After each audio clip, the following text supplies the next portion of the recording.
اعوذ باللہ من الشیطان الرجیم، بسم اللہ الرحمن الرحیم۔ MS نیوز HD5 کی ناظرین السلام علیکم۔ امید ہے کہ آپ لوگ سب خیریت سے ہوں گے۔ آج کا جو ہمارا مین ٹاپک ہے وہ ہے کہ مراد سعید صاحب کہاں غائب ہو گئے بڑے دنوں سے۔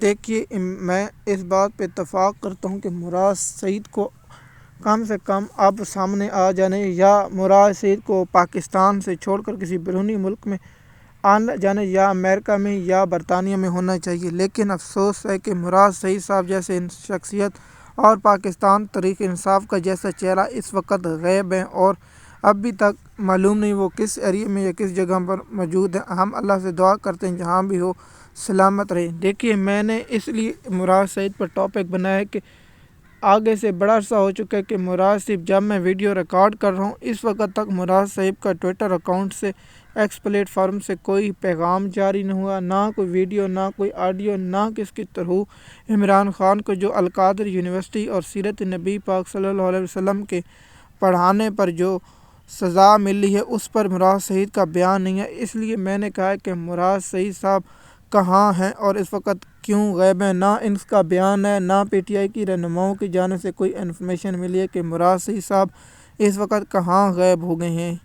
دیکھیے، جیسے بھی انفارمیشن ہمیں مراد سعید صاحب کے بارے میں معلومات ہوگی تو ہم آپ لوگوں کے سامنے شیئر کر دیں گے۔ ہمارا جو کام ہے وہ آپ لوگوں تک پیغام پہنچانا۔ دیکھیے، اس وقت PTI میں جو ایک چل رہا تھا، جو اس بات پر بھی میں آتا ہوں کہ علی امین گنڈا پور کے بارے جو تجزیہ کار اور سینئر اینکر پرسن پیرزا مرزادہ نے جو انکشاف کیا ہے وہ کیا کیا، اس نے کہا ہے کہ بشرا بی بی کو سزا دلانے کے لیے اپنا جو وزیر اعلیٰ KP کے علی امین گنڈا پور کا بہت اہم کردار تھا۔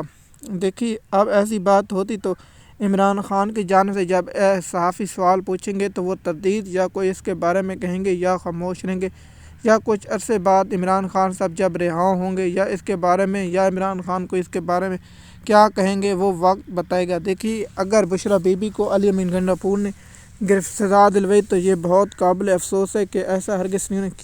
کیونکہ علی امین گنڈا پور جو کام کر رہے ہیں وہ پاکستان تحریک انصاف کے جو کارکن ہیں اس پر خوش نہیں ہے۔ جو عمران خان صاحب کہتے ہیں وہ اصل میں ہوتا نہیں ہے۔ عمران خان صاحب کو کہا جاتا ہے کہ آپ 9 مئی کی جوڈیشل کمیشن اور 26 نومبر کی جوڈیشل کمیشن کے پیچھے ہٹ جائیں، لیکن خان صاحب جو کہتا ہے کہ میں ایسے ہٹ نہیں سکتا، کیونکہ عمران خان صاحب کو پتہ ہے یہ غریب لوگوں کے جو بچے، ان لوگوں نے جو بے دردی سے پرامن لوگوں کے ساتھ جو کیا ہے، اس کا قیامت کے دن سے مجھ سے پوچھا جائے گا کہ خان صاحب آپ کے لیے لوگ جو اس حال تک گئے آپ نے کیا کیا۔ دیکھیے، عمران خان صاحب کا واضح پیغام ہے جو بھی شخص اس میں ملزم اس کو قانون کے مطابق سزا دی جائے۔ دیکھیے، حکومت کیوں نہیں بنانا چاہتی، عدلیہ پہلے بھی میں کہہ چکا ہوں 100% کنٹرول ہو چکی ہے۔